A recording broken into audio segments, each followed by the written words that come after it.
A palavra de Deus. Calai-vos perante mim, ó ilhas, e os povos renovem as forças. Cheguem-se e então falem, cheguemo-nos juntos a juízo. Quem suscitou do Oriente o justo e o chamou para o seu pé? Quem deu às nações a sua face e o fez dominar sobre reis? Ele os entregou à sua espada, como o pó e como pragana arrebatada pelo vento ao seu arco. Ele os persegue e passa em paz, por uma vereda por onde os seus pés nunca tinham caminhado. Quem operou e fez isto, chamando as gerações desde o princípio? Eu, o Senhor, o primeiro, e com os últimos, eu mesmo. As ilhas o viram e temeram, os fins da terra tremeram. Aproximaram-se e vieram, um ao outro ajudou, e ao seu irmão disse, esforça-te. E o artífice animou a ourives, e o que alisa com o martelo ao que bate na bigorna, dizendo da coisa soldada, boa é. Então com pregos afirma para que não venha a mover-se. Porém tu, ó Israel, servo meu, tu Jacó, a quem elegi, descendência de Abraão, meu amigo, tu a quem tomei desde os fins da terra e te chamei dentre os seus mais excelentes, e te disse, tu és o meu servo, a ti escolhi e nunca te rejeitei. Não temas, porque eu sou contigo, não te assombres, porque eu sou o teu Deus. Eu te fortaleço e te ajudo e te sustento com a destra da minha justiça. Eis que envergonhados e confundidos serão todos os que se indignaram contra ti. Tornar-se-ão em nada, e os que contenderem contigo perecerão. Buscá-los-ás, porém não os acharás. E os que pelejarem contigo tornar-se-ão em nada, e como coisa que não é nada. E os que guerrearem contigo, porque eu, o Senhor, teu Deus, te tomo pela tua mão direita, e te digo, não temas, eu te ajudo. Não temas, tu, verme de Jacó, povozinho de Israel, eu te ajudo, diz o Senhor, e o teu Redentor é o Santo de Israel. Eis que farei de ti um trilho novo, que tem dentes agudos. Os montes trilharás e moerás, e os outeiros tornarás como a pragana. Tu os padejarás, e o vento os levará, e o redemoinho os espalhará, mas tu te alegrarás no Senhor, e te gloriarás no Santo de Israel. Os aflitos e necessitados buscam águas, e não há, e a sua língua se seca de sede. Eu, o Senhor, os ouvirei, eu, o Deus de Israel, não os desampararei. Abrirei rios em lugares altos e fontes no meio dos vales. Tornarei o deserto em lagos de água e a terra seca em mananciais de água. Plantarei no deserto o cedro, a acácia, a murta e a oliveira. Porei no ermo juntamente a faia, o pinheiro e o álamo, para que todos vejam e saibam, e considerem e juntamente entendam que a mão do Senhor fez isto, e o Santo de Israel o criou. Apresentai a vossa demanda, diz o Senhor. Trazei as vossas firmes razões, diz o rei de Jacó. Tragam e anunciem-nos as coisas que hão de acontecer. Anunciai-nos as coisas passadas, para que atentemos para elas e saibamos o fim delas, ou fazei-nos ouvir as coisas futuras. Anunciai-nos as coisas que ainda hão de vir, para que saibamos que sois deuses. Ou fazei bem ou fazei mal, para que nos assombremos e juntamente o vejamos. Eis que sois menos do que nada, e a vossa obra é menos do que nada. Abominação é quem vos escolhe. Suscitei a um do norte, ele há de vir, desde o nascimento do sol, invocará o meu nome, e virá sobre os príncipes, como sobre o lodo, e como o oleiro pisa o barro, os pisará. Quem anunciou isto desde o princípio, para que possamos saber, ou desde antes, para que digamos, justo é? Porém, não há quem anuncie, nem tampouco quem manifeste, nem tampouco quem ouça as vossas palavras. Eu sou o que primeiro direi a Sião, eis que ali estão, e a Jerusalém darei um anunciador de boas novas. E quando olhei, não havia ninguém, nem mesmo entre estes conselheiros algum havia a quem perguntasse, ou que me respondesse palavra. Eis que todos são vaidade, as suas obras não são coisa alguma, as suas imagens de fundição são vento e confusão. Podeis assentar.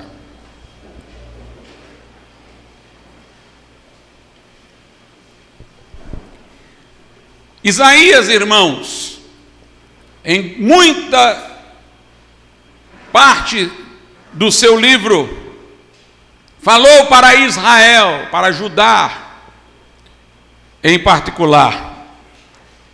Nós lemos, estudamos inúmeras palavras do profeta que se destinaram de modo específico ao povo eleito, à descendência de Abraão. Mas aqui nós entramos, e aliás, desde o capítulo 40, nos momentos em que o profeta dirige-se a todas as nações.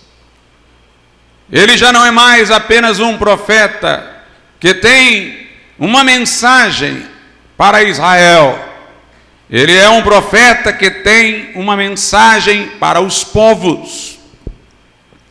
E o capítulo 41 é como se fosse uma cena dramática. É como se fosse uma imagem de um debate, de um colóquio, de uma disputa argumentativa. É como se Deus fosse ouvir as demandas das nações e fazer a elas perguntas, inquirições, que ao final elas não conseguem responder. A imagem é clara, parece alguém que é visitado por lamentadores, resmungadores, e é confrontado com aquilo que os deixará em silêncio. Logo no verso 1 diz assim: calai-vos perante mim, ó ilhas, e os povos renovem as forças. Cheguem-se e então falem, cheguemo-nos juntos a juízo. Quando aqui há referência a ilhas, é o modo de falar dos povos que estão distantes, já que as ilhas estão separadas pelas águas do oceano. De modo ilustrativo, as ilhas aqui representam todas as nações gentias, todos os povos gentios, porque por diversas vezes a Bíblia compara os ímpios ao mar turbulento. E essas nações aqui, numa linguagem de força poética, aparecem como as ilhas, os povos que estão distantes, os que estão fora dos limites do povo de Israel. E Deus diz: calai-vos, ó ilhas, e os povos renovem as forças. A impressão que nós temos pela imagem que o texto evoca é de que os povos foram até o Senhor, como quem vai a um juiz, como quem vai à corte de um rei, levando lamento, resmungo, E é por isso que o profeta começa dizendo: calai-vos, se calem.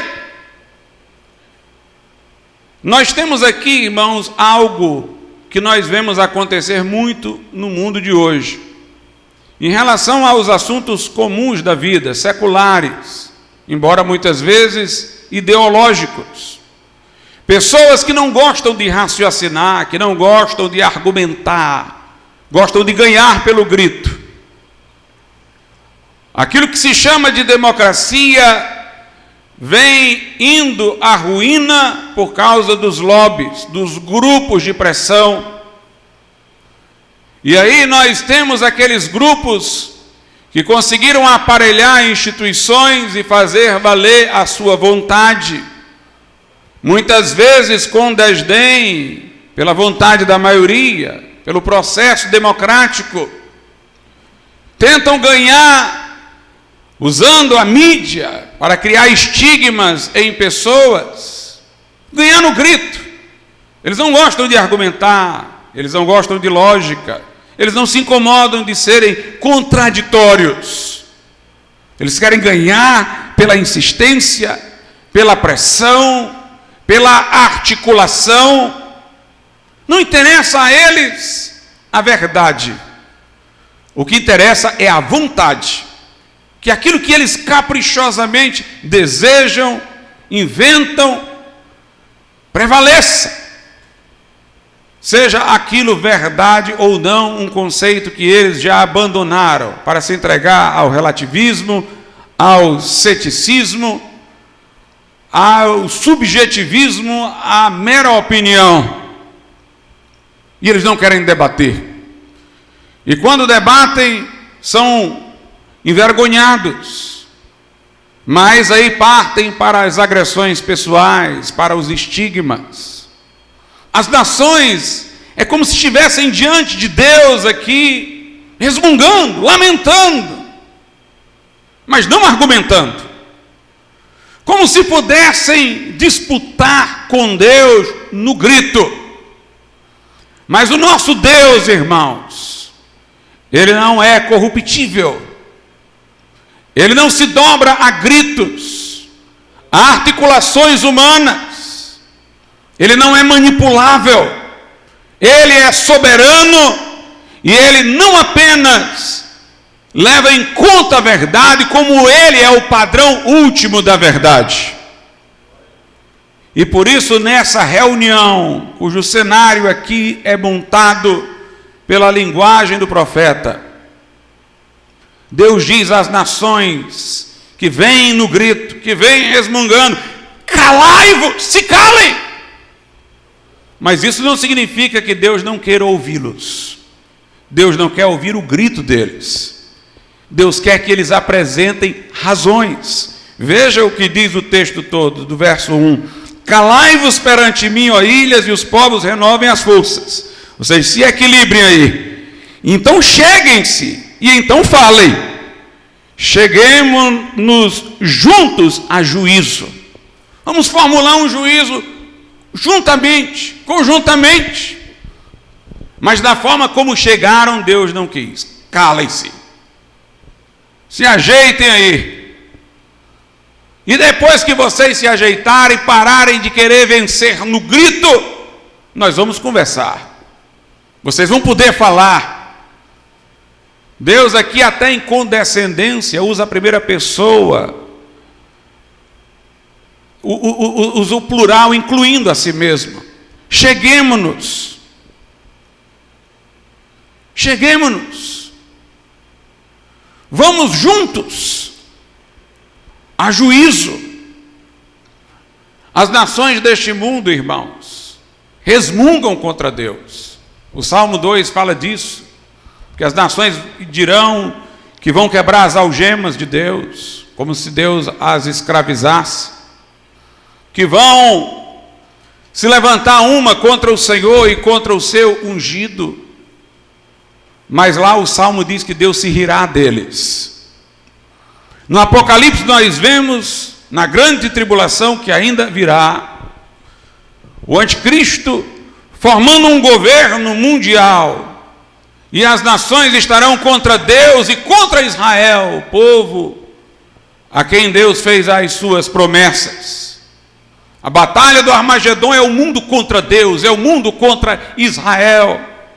As pragas que virão nesse período não quebrantarão os homens, mas diz lá a Bíblia que a maior parte dos homens estará blasfemando, nem assim se arrependerão, diz a Bíblia, mas eles blasfemarão contra Deus.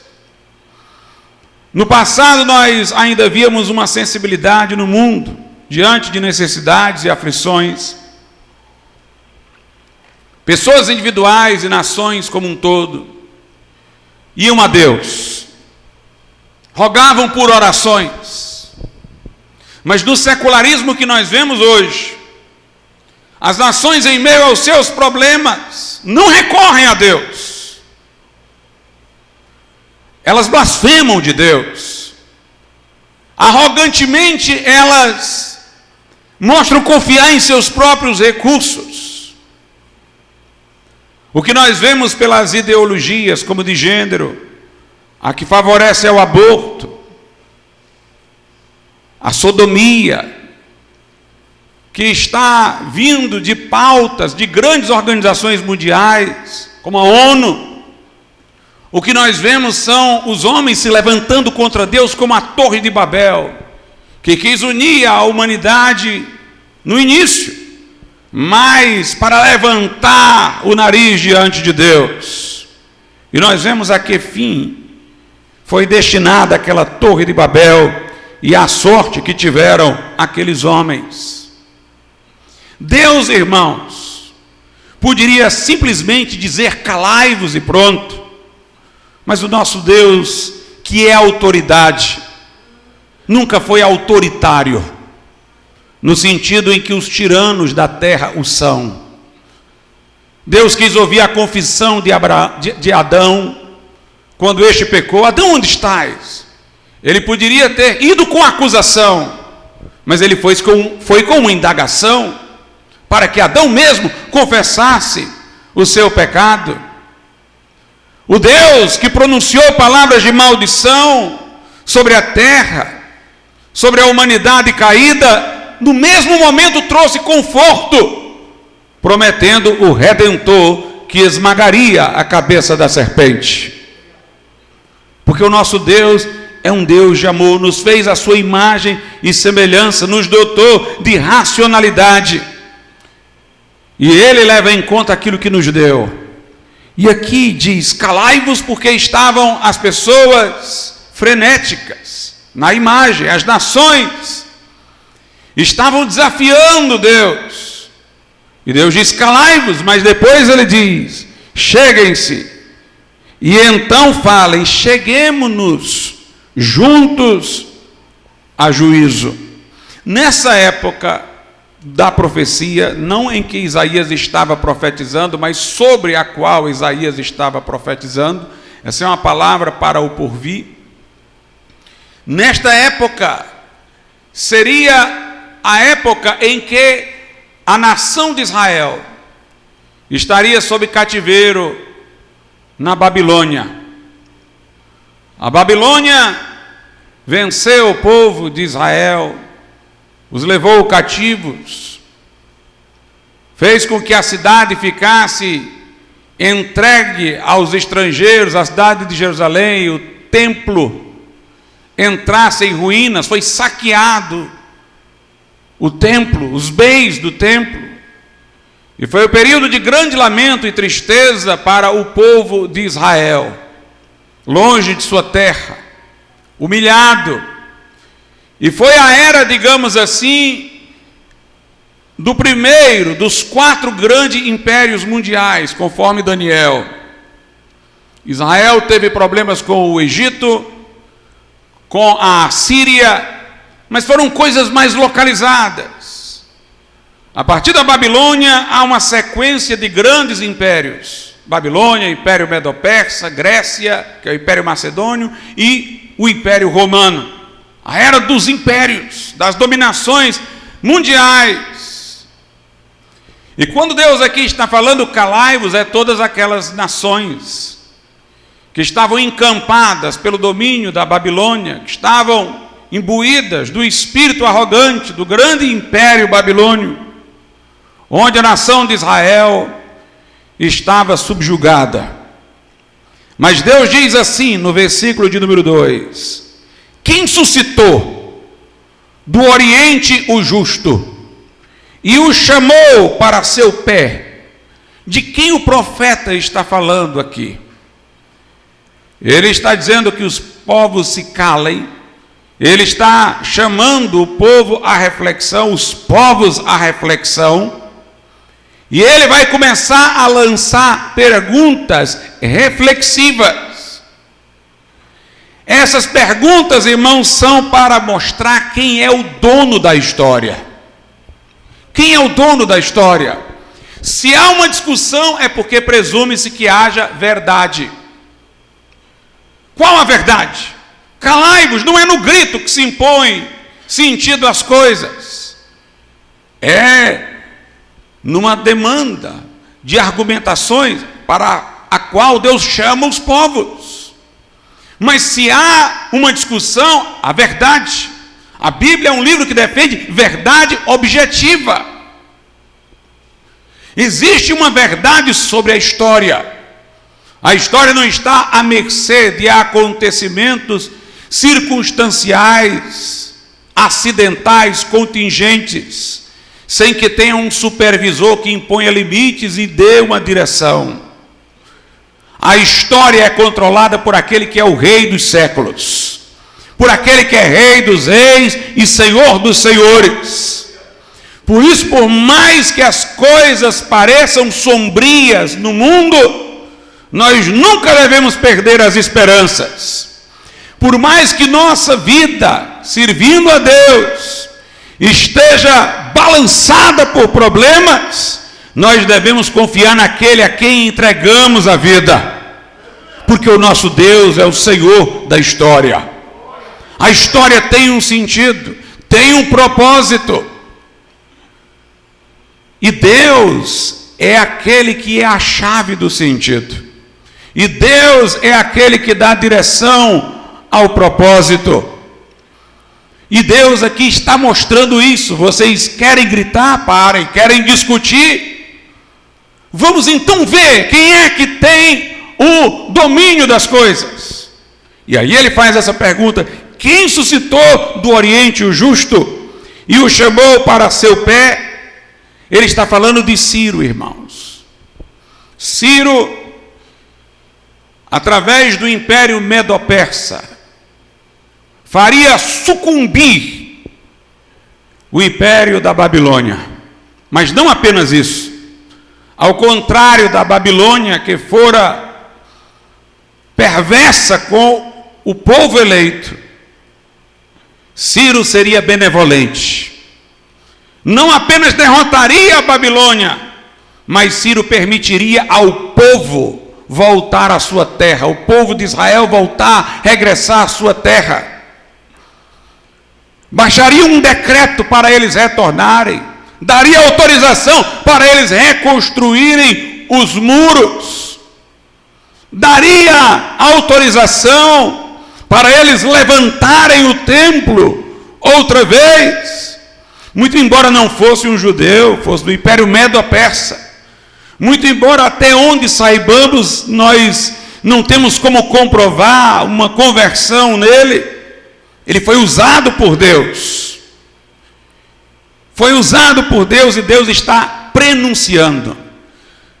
É uma profecia impressionante, porque não apenas Isaías anuncia antecipadamente o cativeiro babilônico, mas ele também prenuncia como Deus iria fazer o povo voltar à sua terra, sair daquele jugo. Seria alguém a quem Deus levantaria. Quem suscitou do Oriente o justo e chamou para o seu pé? Quem deu às nações a sua face? Quer dizer, quem irá colocar as nações no chão, prostradas diante de Ciro? e o fez dominar sobre reis, e vai fazer Ciro dominar sobre reis. Lembrando que nas profecias o tempo verbal sempre é passado, embora se refira ao futuro. Quando Isaías vai profetizar no capítulo 53 sobre Jesus, ele diz, verdadeiramente ele tomou, não diz tomará, tomou sobre si as nossas iniquidades, foi traspassado pelas nossas transgressões, o castigo que nos traz a paz estava sobre ele, pelas suas pisaduras fomos sarados. Por que o profeta usa o tempo verbal no passado? Para mostrar que para Deus já está determinado. Para Deus que está fora do tempo, o que ainda virá, já está patente aos seus olhos. Essa é uma das coisas mais maravilhosas da profecia. É falar do fato futuro como se já fosse. Porque para Deus já é. Para aquele que o disse, não poderá deixar de ser. Então ele fala de Ciro, quem suscitou do Oriente o justo e o chamou para seu pé, quem deu às nações a sua face e o fez dominar sobre reis, ele os entregou à sua espada como pó e como pragana arrebatada pelo vento ao seu arco. É uma das coisas impressionantes no livro do profeta Isaías, que não apenas ele prenunciou o cativeiro babilônio, ele não somente prenunciou a vinda de Ciro, mas ele prenunciou o nome Ciro deste homem. Diz aqui a Bíblia, Isaías no capítulo 44, 28, que digo de Ciro, é meu pastor, e cumprirá tudo o que me apraz, dizendo também a Jerusalém, tu serás edificada, e ao templo tu serás fundado. Ele alude ao fato de que Ciro iria não somente permitir ao povo voltar, mas iria autorizar o povo a reconstruir a cidade e o templo. Meus irmãos, Ciro aqui nem tinha nascido ainda. Ciro nem existia. E o profeta está dizendo o que ele vai fazer e dizendo qual é o nome dele. Voltemos lá para Isaías 41. Então nós temos aqui duas perguntas no verso de número 2. Quem suscitou do Oriente, quem deu às nações a sua face, o fez dominar sobre reis. Note, a grande pergunta não é o que, a grande pergunta é quem. Os acontecimentos não se dão ao acaso, tem um soberano. A questão última da verdade não é o que, é quem. Porque Deus é o padrão último da verdade. Deus é o critério da verdade. A história deve ser interpretada não segundo a luta de classes, como os marxistas o dizem, não segundo uma lógica econômica. Os historiadores seguem várias perspectivas para entenderem a história, mas eles interpretam erradamente. Eles não chegam à verdade histórica, porque o dono da história é Deus. Não é o que, se é uma luta de classes, uma disputa econômica, não é se o motor da história é essa causa ou aquela outra que está aqui no mundo, não, a pergunta é quem? Quem está no controle? Quem decide o sentido verdadeiro da história? Não é o que, é quem, é o Senhor. Deus aqui não está perguntando a eles o que. Deus está perguntando quem? Quem foi? Quem é que chamou Ciro? Quem é que vai levantar este homem? Quem o fará? No verso de número 4, vem a pergunta de novo, quem operou e fez isto? Chamando as gerações desde o princípio. Quem é que está no controle de tudo? Desde o começo. Decide quem vem e quem vai. Que povo prevalece e que povo cai. Quem é? Quem é? É o Senhor, o primeiro, e com os últimos eu mesmo. Que palavra profunda, irmãos. Porque aqui Deus está mostrando que Ele está fora do tempo. Não existe passado para Deus, o passado teria escorregado de suas mãos e teria se ido. Não existe futuro para Deus, porque se existisse futuro era uma coisa que Ele ainda não tem nas mãos. Para Deus, passado e presente e futuro estão sempre diante dEle, no eterno agora. Ele diz: eu sou o primeiro e eu já estou lá no final. Eu sou o primeiro e com os últimos eu sou eu mesmo. Esse mesmo que é o primeiro é o mesmo que estará lá com os últimos. O tempo não muda, o tempo não embranquece cabelos em Deus. O tempo não muda Deus, Ele é o eterno eu sou. É aquele que é, e no que é Ele concentra o que era e o que há de vir. Ele disse a Moisés: diz lá ao povo de Israel que o eu sou te enviou. Ele não é o eu fui, Ele não é o eu serei, Ele é o eu sou. Jesus mostrou-se Deus em João 8, quando Ele disse: antes que Abraão existisse, passado, Ele disse: eu sou. Ele não disse antes que Abraão existisse, eu fui. Antes que Abraão existisse, eu sou.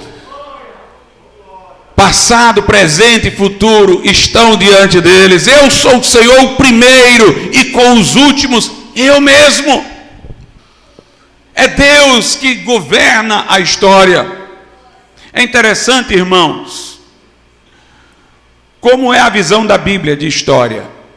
Para a Bíblia, a história é compreendida a partir do plano de salvação de Deus, mais particularmente por meio de Israel. A nação de Israel se torna uma bússola para o entendimento histórico. A Bíblia fala dos grandes impérios mundiais, mas não fala deles por eles, fala porque, de alguma maneira, eles foram relacionados a Israel. A Babilônia é mencionada porque a nação de Israel esteve lá, em cativeiro. O Império Medo-Persa é mencionado porque foi ele que autorizou o povo a regressar à sua terra. O Império Grego é mencionado porque foi sob o jugo do Império Grego que houve uma corrupção do templo que chama-se abominação, que é uma representação do que fará o anticristo na grande tribulação. Fala do Império Romano, porque a nação de Israel foi subjugada pelo Império Romano e eles foram espalhados de sua terra quando o general Tito Romano cercou Jerusalém no ano 70 e destruiu o templo, e não ficou pedra sobre pedra. Note, esses grandes impérios entram de forma transversal. O foco é a nação de Israel. Deus escolhe Abraão, faz uma promessa e a história segue. Fala dos povos que moravam na Mesopotâmia, porque Abraão estava indo no meio daqueles povos. São mencionados, aprendemos sobre eles em função da história de Abraão.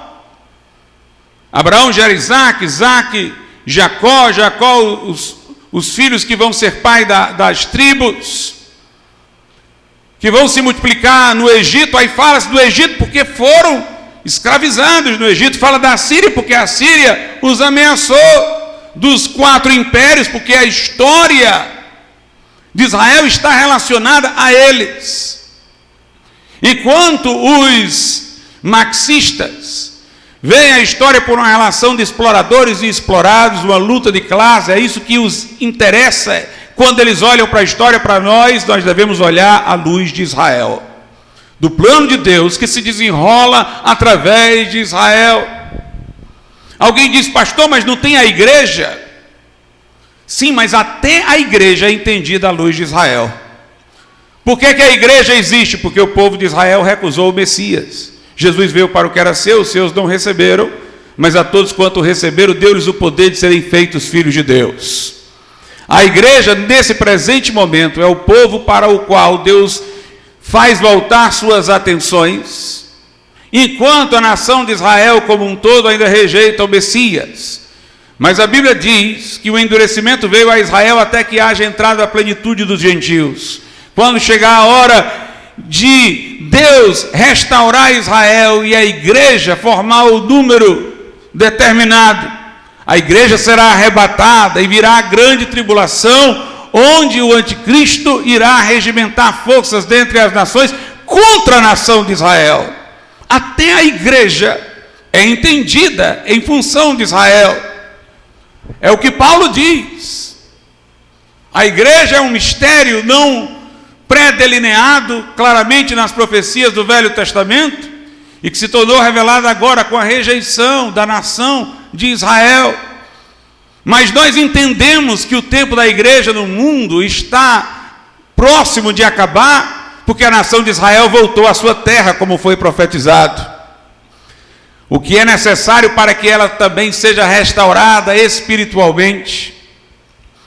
A igreja, irmãos, é importantíssima para Deus. Eu não estou menosprezando a igreja, mas a importância da igreja é para a eternidade. No tempo, na história, é Israel.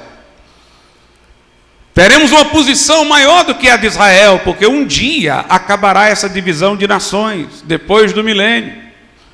Não haverá mais nações, mas a igreja então na eternidade é a noiva do Cordeiro.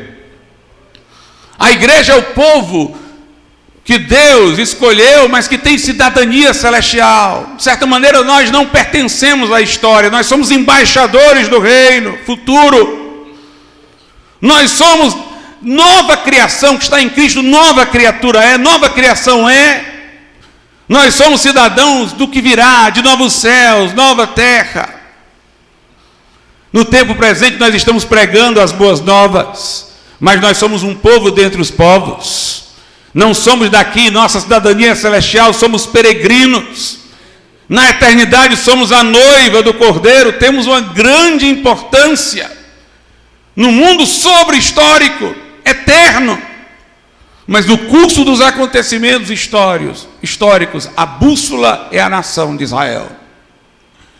E obviamente o centro da história é o sacrifício de Cristo, onde se decide ali o surgimento da igreja, o critério último de julgamento daqueles que não creram. E ali também o descendente de Davi faz provisão para a restauração futura de Israel. A Bíblia diz em Gálatas 4 que Jesus veio na plenitude dos tempos. Nunca um historiador diria isso. Talvez para um historiador o evento marco seja a queda do Império Romano, seja a Segunda Guerra Mundial, mas para a Bíblia o centro da história é a entrada de Jesus nela. Jesus não apenas é o cabeça do corpo da igreja, é o descendente de Davi que vai reinar a partir de Israel no milênio. Ali é o centro da história, é a plenitude dos tempos, quando Jesus vem. Se nós quisermos entender o desenrolar do plano, olhemos para Israel. Se nós quisermos ver o centro do plano, olhemos para Jesus Cristo. Lá na carta aos Colossenses, Paulo diz o seguinte: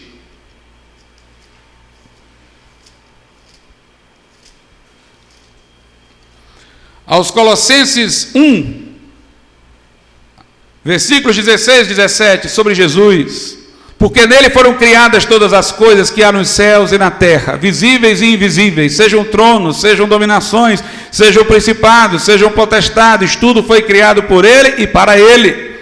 E ele é antes de todas as coisas, e todas as coisas subsistem por ele. Quer saber o sentido do mundo cósmico?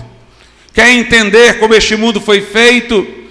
Não é teoria da evolução nem Big Bang, é conhecer o verbo pelo qual Deus fez o mundo vir à existência. Deus criou este mundo através da sua palavra, que é Jesus. O texto diz que ele é antes de todas as coisas, Jesus. Todas as coisas subsistem por ele, portanto ele é o sustentador. Nele foram criadas todas as coisas. A verdade sobre as origens está em Cristo e não nas especulações humanas. E a verdade sobre a consumação da história também está em Cristo. Diz aí os versos 19 e 20, porque foi do agrado do Pai que toda a plenitude nele habitasse, e que havendo por ele feito paz pelo sangue da sua cruz, por meio dele reconciliasse consigo mesmo todas as coisas, tanto as que estão no céu, como tanto as que estão na terra, como as que estão nos céus. Depois do milênio, céu e terra vão ser uma grei só. Haverá novos céus e nova terra, não separados, mas unidos. E Jesus na cruz garantiu essa condição eternal, pós-milênio, pós-história. Jesus, irmãos, é a chave da consumação e da criação. Por ele nós sabemos as origens, e nele nós conhecemos o fim. Por isso ele disse: eu sou o alfa e o ômega, eu sou o primeiro e o último, eu sou o princípio e o fim. Lá no Apocalipse, no capítulo 5, a partir do verso 1, João tem uma visão e diz: vi na destra do que estava sentado sobre o trono um livro escrito por dentro e por fora, selado com 7 selos. E vi um anjo forte bradando com grande voz: quem é digno de abrir o livro e desatar seus selos? E ninguém no céu, nem na terra, nem debaixo da terra podia abrir o livro nem olhar para ele. Que livro é esse? Selado, fechado, que ninguém podia abrir. É a história humana. Por que é que João chora quando vê o livro fechado, selado? Porque quer dizer que a história era um mistério. Como se a história não tivesse sentido e propósito. Quem é que vai dar sentido à história? A história é um livro fechado. Mas aí diz no verso 4: e eu chorava muito, porque ninguém for achado digno de abrir o livro, nem de o ler, nem de olhar para ele. E disse-me um dos anciãos: não chores, eis aqui o leão da tribo de Judá, a raiz de Davi, que venceu para abrir o livro e desatar os seus selos. E olhei, e eis que estava no meio do trono e dos 4 animais viventes, entre os anciãos, um cordeiro, como havendo sido morto, e tinha 7 chifres e 7 olhos, que são os 7 Espíritos de Deus enviados a toda a terra. Este cordeiro é Jesus. Ele é digno de abrir o livro, de desatar os selos. Ele pode tornar a história não uma coisa imprevisível, ao léu, um mistério, mas nele está a chave para entender a história, o plano de Deus, o propósito dos acontecimentos, e nele está a vitória final. E nele está a vitória final. Então Deus está dizendo: quem tem a chave da história? Parem de gritar, parem de resmungar, vamos conversar, vamos entrar em juízo. Quem tem a chave da história? Quem tem a verdade da história? A pergunta não é o que, é quem? Quem? Não é uma coisa desse mundo. A história não tem uma explicação só imanente, não está à mercê de um mecanismo aqui horizontal. A história tem um supervisor celestial que diz: você vai até aqui. Aqui não. Que permite Satanás ferir Jó, mas da vida dele você não tira. Você vai até aqui, mas aqui você não vai adiante não. Existe alguém que está acima dos acontecimentos. Deus diz: quem? Quem vai trazer Ciro de lá? Quem vai erguer? Deus está dizendo antes, para que o povo saiba. Quando acontecer, quem foi que disse? Meus irmãos, uma coisa interessante é que a gente percebe como foi uma coisa por um aspecto boa o povo de Israel ter ficado sob o jugo. Pelo menos nos primeiros impérios nós vemos isso claramente. Foram lá para a Babilônia, e o rei da Babilônia testemunhou que nunca iria testemunhar. Lançou 3 hebreus numa fornalha ardente, e quando foi olhar, eles não eram queimados, andavam no meio do fogo. E ele disse: ainda vejo um quarto aí que é semelhante ao filho dos deuses. E aquele rei reconheceu a grandeza do Senhor. Teve um sonho, nenhum dos seus sábios soube interpretar, Daniel soube. E ele reconheceu que Deus é Deus. Depois ficou arrogante e ficou louco, andando com os animais do campo. Mas quando reconheceu a glória de Deus, então Deus o reabilitou à santidade. Note, isso ele não teria visto, não teria sabido. No governo dos persas, nós tivemos Esté, para ser um instrumento para mostrar a glória de Deus. Daniel, que lançado à cova dos leões não foi devorado. E Dário ficou maravilhado com aquilo. A nação de Israel deveria ter proclamado o nome do Senhor em toda a terra. Não fizeram, se enclausuraram.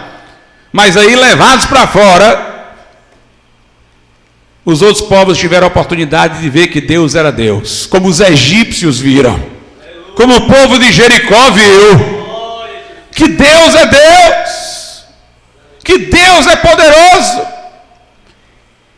E Deus, irmãos, fez Ciro reconhecer o nosso Deus, porque Ciro mandou o povo de volta para construir o templo, para reconstruir a cidade. Mais adiante aqui nós vamos falar do decreto dele, onde ele faz alusão ao Deus eterno. Alguém falou para Ciro do nosso Deus, dos judeus que estavam por lá. Ele viu alguma coisa que o predispôs a favor do povo. E Deus fez proezas em todos esses lugares. Quem? Aquele que é o primeiro e com os últimos é o mesmo. Mas as nações, vendo tudo isso, quiseram servir a Deus de forma nenhuma. Veja aí o versículo de número 6. Eu vou ler o 5. As ilhas viram, ou seja, as nações viram o que o Senhor fez, e temeram. Os fins da terra tremeram, aproximaram-se e vieram. Um ao outro ajudou, e ao seu irmão disse: esforça-te. Ou seja, em vez de estas nações reconhecerem a Deus e buscarem socorro em Deus, elas estremeceram, mas disseram: vamos resolver o problema aqui entre nós. Me ajuda aí, vamos nos esforçar. Nem vendo os feitos de Deus, o governo de Deus, elas se foram a Deus para clamar, para se arrepender, para buscar refúgio em Deus. Viram tudo, estremeceram, mas disseram: não, vamos aqui nos ajudar. Continua horizontal a coisa, vamos aqui nos fortalecer. Um disse ao outro: esforça-te. É o que nós vemos hoje, as nações abraçando ideologias anticristãs e uma apoiando as outras. A Europa pressiona a África para adotar a ideologia de gênero. Nós vemos uma pressão sobre os países latino-americanos para aceitar essas agendas. É como se as nações estivessem: vamos se juntar, vamos nos ajudar, vamos se esforçar, mas vamos ficar contra Deus. E aí vem a idolatria, versículo 7. E o artífice animou ao ourives. O artífice é o que faz uma obra esculpida, o ourives que trata com ouro, e o que alisa com o martelo ao que bate na bigorna, dizendo da coisa saudada: boa é. Ou seja, fizeram um ídolo, fizeram uma imagem. Sério, é boa. Vendo tudo que Deus fez, mesmo assim as nações continuaram se apoiando na iniquidade, se apoiando nos erros. Fizeram imagem, disseram que era coisa boa. Então com pregos afirma, para que não venha a mover-se. Os ídolos das nações fixados, que não se movem, boca mas não fala, ouvido mas não ouve. Mas aí Deus de repente fala que as nações procederam assim, mas ele tem outro propósito para Israel. Versículo de número 8. Porém tu, ó Israel, servo meu, tu Jacó, a quem elegi, descendência de Abraão, meu amigo, tu a quem tomei desde os fins da terra, e te chamei dentre os seus mais excelentes, e te disse: tu és meu servo, a ti escolhi, nunca te rejeitei. Não temas, porque eu sou contigo. Não te assombres, porque eu sou teu Deus. Eu te fortaleço. Não é um dizendo para o outro: se esforça. É Deus dizendo: eu te fortaleço, e te ajudo, e te sustento com a destra da minha justiça. Eis que envergonhados e confundidos serão todos os que se indignaram contra ti. Tornar-se-ão em nada, e os que contenderem contigo perecerão. Analogamente, nós podemos tomar essa palavra para nós, irmãos. Nós que estamos vivendo num mundo em que as nações se juntam e se aliam contra Deus. E nós estamos na posição contrária a tudo isso, mas Deus está conosco. As nações podem se somar, mas ainda não serão nada diante de um povo que não tem as nações ao seu lado, mas tem o Senhor com ele. Aleluia! Maior é aquele que está em nós do que aquele que está no mundo, diz a Bíblia. Deus diz: não temas, eu vou te fortalecer. E diz aqui no versículo de número 13: porque eu, o Senhor teu Deus, te tomo pela tua mão direita e te digo: não temas, eu te ajudo. Não temas, tu verme de Jacó, uma tradução diz bichinho de Jacó, povozinho de Israel, eu te ajudo, diz o Senhor, e o teu Redentor é o Santo de Israel. Deus escolhe as coisas que não são para confundir as que são. Um povo que foi escravo vai ser o povo que vai governar no milênio com Jesus. O povo de Israel vai ser a nação elevada. Se alguém olhar agora pelo olhar dos homens, vai dizer que a próxima grande potência vai ser a China, talvez os Estados Unidos que vai se reabilitar, talvez a Rússia, mas eu quero dizer uma coisa: todas cairão e este povozinho vai ser o centro do governo de Cristo no milênio. E também, irmãos, devemos olhar para isso. As nações se erguem contra nós, nós crentes somos o povo fanático aos olhos desse mundo, os loucos, nós somos os que são importunadores, parecemos pequenos, parecemos fracos para ele, mas Jesus diz à igreja de Filadélfia: eu sei que tu tens pouca força, mas não negaste o meu nome, não negaste o meu nome, guardaste a palavra da minha perseverança, também eu te guardarei da hora da provação que há de vir sobre o mundo inteiro. O Senhor é conosco. O Senhor está dizendo para nós: tu és o meu povo, povinho aí, povinho pequeno, eu te fortaleço, eu te ajudo. Os que se erguerem contra ti vão por terra. E aqui há uma promessa para o povo de Deus em meio ao sufoco neste mundo. Deus promete nos dessedentar. Diz aqui a Bíblia, versículo 17: os aflitos e necessitados buscam águas e não há, a sua língua se seca de sede. Eu, Senhor, os ouvirei, eu, Deus de Israel, não os desampararei. Abrirei rios em lugares altos e fontes no meio dos vales. Tornarei o deserto em lagos de águas e a terra seca em mananciais de água. Meus irmãos, nós estamos num vale seco. Espiritualmente, este mundo sem Deus, um mundo seco, um mundo árido. Depois dessa pandemia, nem um sentimento de dignidade as pessoas têm mais, nem mais têm noção da liberdade. Perderam completamente a ideia de dignidade humana, de liberdade, de direitos naturais que Deus concedeu. As pessoas estão vendendo toda a sua dignidade por causa do medo. Um mundo sem cor. Se este mundo era árido, era sem vida, muito mais agora está. Eu estive falando recentemente para alguém, não sei se foi para a minha esposa. A Bíblia diz em Apocalipse: quem é santo, fique mais santo ainda. Eu estou entendendo agora. É porque, irmãos, não tem mais nada nesse mundo aqui que sirva mais não. No final dos tempos, o mundo vai ficar tão pior como vem ficando, que cada dia mais a gente quer ir logo para o céu.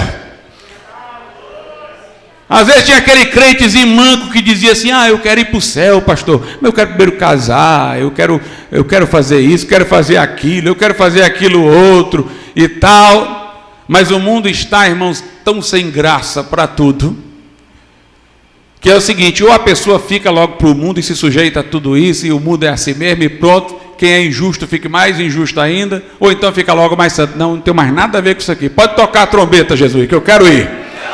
Pode tocar a trombeta que eu quero ir embora. O mundo está seco, mas enquanto Jesus não voltar, irmão, nós não vamos ficar nessa secura não, porque o nosso Deus faz vir água no deserto. O povo de Israel no deserto, com sede, sedento, não tinha rio, não tinha lago. Deus fez água jorrar da pedra. Deus vai fazer água jorrar da pedra, mas Ele vai dar alegria para os seus servos. Aleluia. Deus diz: eu vou abrir rios em lugares altos, fonte no meio dos vales, e tornarei o deserto em lagos de águas, e a terra seca em mananciais de água.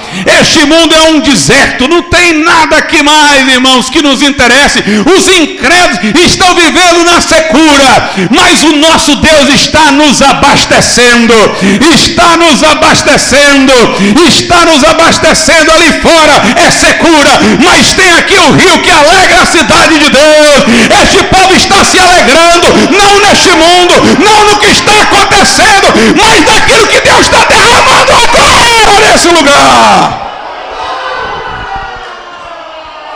Nunca vai faltar oásis para o peregrino no deserto. Nunca vai faltar água, irmãos. Aleluia.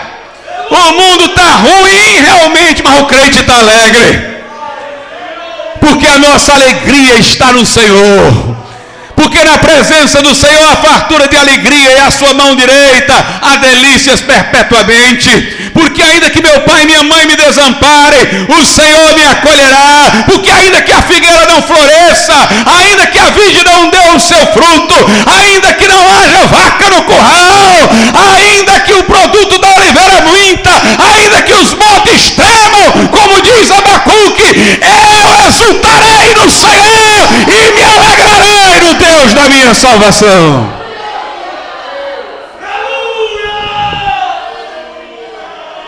Aleluia. Aleluia. Deus está no controle. Deus entra conosco na fornalha ardente. Ele não impediu Sadraque, Mesaque e Abdenego de serem lançados da fornalha, mas Ele entrou junto e apagou a força do fogo. Ele não impediu que Daniel fosse lançado da cova dos leões, mas Ele fechou a boca dos leões. Nós estamos na cova, mas o leão não nos devora. Nós estamos na fornalha ardente, mas o fogo não nos queima. Angustiados, mas não desesperados. Entristecidos, mas sempre alegres. Porque nesse vaso de barro habita um tesouro, porque nós somos templo do Espírito Santo, porque Jesus diz: nunca te deixarei, nunca te desampararei, porque ainda que o inimigo venha como a torrente das águas, o Espírito do Senhor arvorará contra ele a sua bandeira. Ainda que eu ande no vale da sombra da morte, não temerei mal algum, porque tu estás comigo, tua vara, teu cajado me consolam.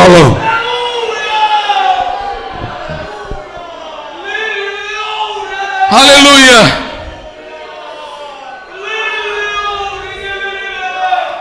E no verso 20 Deus diz assim: para todos os povos, para que todos vejam e saibam e considerem e juntamente entendam que a mão do Senhor fez isto e o Santo de Israel o criou. A verdade, irmãos, é pública. Ah, diz a pessoa, isso é verdade para você, para mim não é não. Você diz que é, para você é, para mim a verdade é outra. Deus diz: eu vou fazer isso, para que todos vejam. A verdade é pública. Vocês vão saber. Todo mundo um dia vai reconhecer que a verdade é absoluta e objetiva. O problema é que alguns vão reconhecer isso lá no inferno. A Bíblia diz: toda boca no céu, na terra e debaixo da terra, ou seja, do inferno, no final vai confessar que Jesus é o Senhor.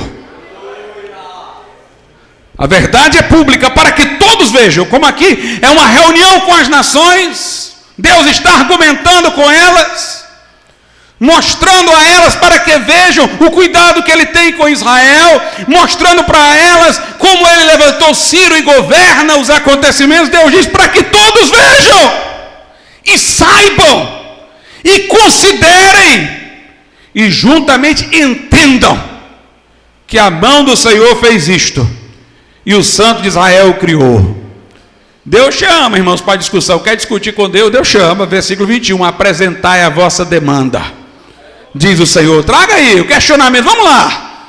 Eu já fiz perguntas a vocês, tragam a de vocês agora. Apresentai a vossa demanda, diz o Senhor, trazei as vossas firmes razões, diz o rei de Jacó. Aí Deus vai argumentar de novo, mostrando que só Ele sabe o futuro. Meus irmãos, não há livro como a Bíblia que profetize o futuro com exatidão. Eu falei há pouco atrás que Ciro reconheceu o Deus de Israel, de alguma maneira. Está lá em Esdras, olha aí como é que foi o decreto para o povo voltar. Esdras 1, 2. Assim diz Ciro, rei da Pérsia: o Senhor Deus dos céus me deu todos os reinos da terra e me entregou e me encarregou de lhe edificar uma casa em Jerusalém, que está em Judá. De onde é que Ciro entendeu que Deus o encarregou de levantar uma casa? Como é que ele está dizendo, Deus do céu me entregou todos os reinos da terra? Irmão, sabe o que é que eu acho? Eu acho que alguém foi para Ciro lá, quando ele venceu a Babilônia, e mostrou as profecias de Isaías. Aí Ciro viu lá o nome dele e disse, sabe de uma coisa, aqui está dito que eu vou recuperar a casa desse povo, eu vou fazer. O historiador Joséfo diz que quando Alexandre o Grande vinha alastrando o Império Grego e passou por Jerusalém, os sacerdotes que estavam lá mostraram para ele o livro do profeta Daniel, que profetizava sobre ele. E Alexandre leu e disse, sou eu mesmo. É de mim que está falando. Daniel não só falou de Alexandre, falou que ele morreria e 4 generais sucederiam na administração do reino que ele estabeleceu. Foi do jeito que a Bíblia diz. No verso 22, Deus diz, tragam e anunciem-nos as coisas que hão de acontecer. Tragam aí os deuses de vocês, aqueles lá que vocês fizeram lá com ourives, aquele que vocês pregaram lá num canto, tragam eles aí. Bote eles para dizer alguma coisa sobre o futuro. Anunciem as coisas que hão de acontecer. Anunciem-nos as coisas passadas, para que atentemos para elas e saibamos o fim delas. Ou fazei-nos ouvir as coisas futuras. Deus está desafiando os ídolos das nações. Digam o futuro. Contem o passado. Que passado é esse, pastor? As origens, como tudo surgiu. Meus irmãos, esse texto é muito importante porque ele mostra o seguinte, que tem 2 assuntos que são intrinsecamente revelacionais, ou seja, que ninguém pode saber pela razão. Só se pode saber se Deus revelar. São as origens e a consumação. Os teóricos da evolução, do Big Bang, querem falar sobre as origens. Não pode saber nunca. Não estavam lá quando tudo foi criado. Deus disse a Jó, onde é que tu estava quando eu fiz tudo? Onde é que tu estavas? Só teve uma testemunha, o próprio Criador. Para saber as coisas passadas, só Deus. A origem, só Deus. Origem e consumação não é coisa que se descobre por ciência, é coisa que se descobre por este livro. Como foi? Está aqui. Se o teórico da evolução acha que pode voltar milhões de anos no tempo, como ele imagina, antes do homem existir, e dizer como é que tudo se fez, eu quero que ele, com essa mesma perspicácia, diga como é que tudo vai terminar. Se ele soube ir além do tempo para o passado, ele tem que saber ir além do tempo para o futuro. Me diga, conte aí para a gente ver. Mas o nosso Deus conta tudo como começou, e o nosso Deus nos fala como é que vai terminar. Está desafiando os ídolos. Contem aí as coisas passadas, vamos lá. Contem, anunciem o futuro.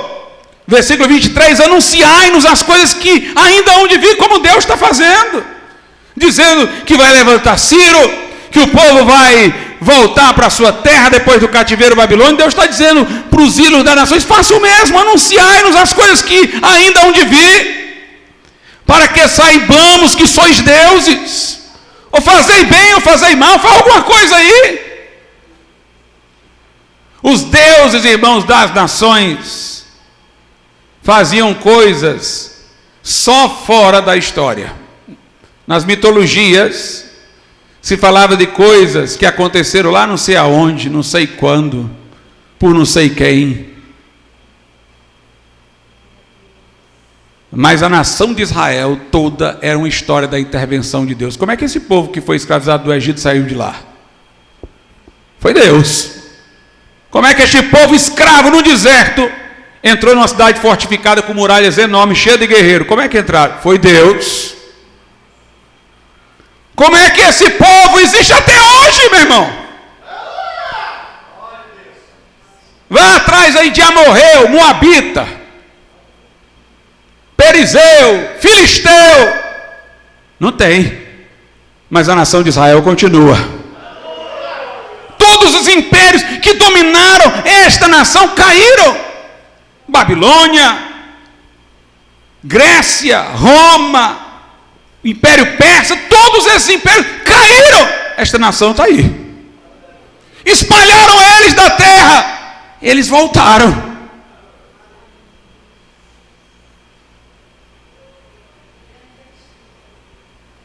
Quem pode demandar com Deus? Quem pode explicar isso? Agora, cadê os deuses das nações? Fizeram o que pelos filisteus? Fizeram eles sobreviverem até hoje? Cadê os filisteus? Os perizeus, moabitas. Esses deuses não fazem bem nem mal. Não existem. Mas o nosso Deus é o Deus que age.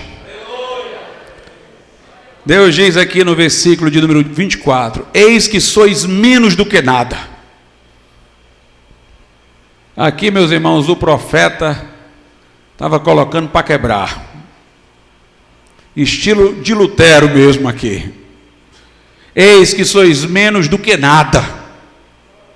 E a vossa obra é menos do que nada. Abominação é quem vos escolhe. Olha, os deuses aí, esses deuses não são nada, menos do que nada. Abominação é quem escolhe uma bobagem dessa. Aí no verso 25 ele diz de novo de Ciro: suscitei a um do norte, ele há de vir desde o nascimento do sol, invocará o meu nome, porque no decreto ele invoca o Deus dos céus, dizendo que vai construir, deixar o povo construir de volta sua cidade. Desde o nascimento do sol invocará o meu nome e virá sobre os príncipes, como sobre o lodo, e como oleiro pisa o barro, os pisará. Quem anunciou isso? Desde o princípio. Deus está dizendo: quando acontecer vocês vão saber. Quem é que anunciou isso desde o princípio? Para que possamos saber. Ou desde antes, para que digamos justo é. Porém, não há quem anuncie. Entre os deuses não há, nem tampouco quem manifeste, nem tampouco quem ouça as vossas palavras. Mas Deus, irmãos, tem boas notícias para Israel, desse livramento futuro. Eu sou o que primeiro direi, versículo 27, a Sião: eis que ali estão, e a Jerusalém darei um anunciador de boas novas. Sabe o que é que vem agora, irmãos? O fim da discussão. Deus terminou de debater com o povo. Olha o versículo 28. E quando olhei, não havia ninguém. Os debatedores, murmuradores do começo, que Deus diz: calai-vos. Deus diz: vamos conversar, vamos demandar. Deus terminou de falar com eles. O que é que sobrou? Nada. Não tinham nada para falar. E quando olhei, não havia ninguém, nem mesmo entre estes conselheiro algum havia a quem perguntasse ou que me respondesse palavra. Quando Deus terminou de argumentar, ele disse: não tinha ninguém, nem que quisesse fazer pergunta, nem responder, estavam todos silentes. Meus irmãos, um dia este mundo vai ficar mudo diante de Deus. Um dia este mundo vai ficar mudo diante de Deus. O verso 29 diz: eis que todos são vaidade, as suas obras não são coisa alguma, suas imagens de fundição são vento e confusão. Este povo deste mundo idolatra o dinheiro, a moda, a beleza estética, idolatra os seus ídolos, são vaidade. No final, quando Deus chamar a juízo, vão estar todos em silêncio. Não há o que dizer. O nosso Deus deu provas, o nosso Deus mostrou que Ele era o Deus verdadeiro. Aquele que não quis é responsável porque não quis.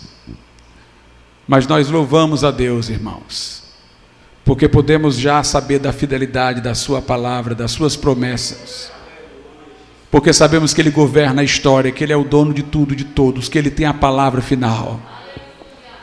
Nós servimos ao Senhor, sendo vistos como pequenos, somos grandes, filhos da adoção, abençoados com toda sorte de bênçãos espirituais nas regiões celestes. Não se veja como o mundo vê você.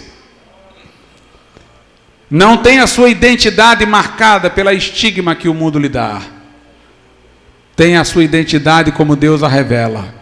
Predestinado para filho da adoção, eleito antes da fundação do mundo para ser santo e irrepreensível, abençoado com toda sorte de bênção espiritual na região celestial com Cristo. Se Deus é por nós, quem será contra nós? No final o mundo vai calar, mas a igreja vai brilhar com Deus. Vamos ficar de pé.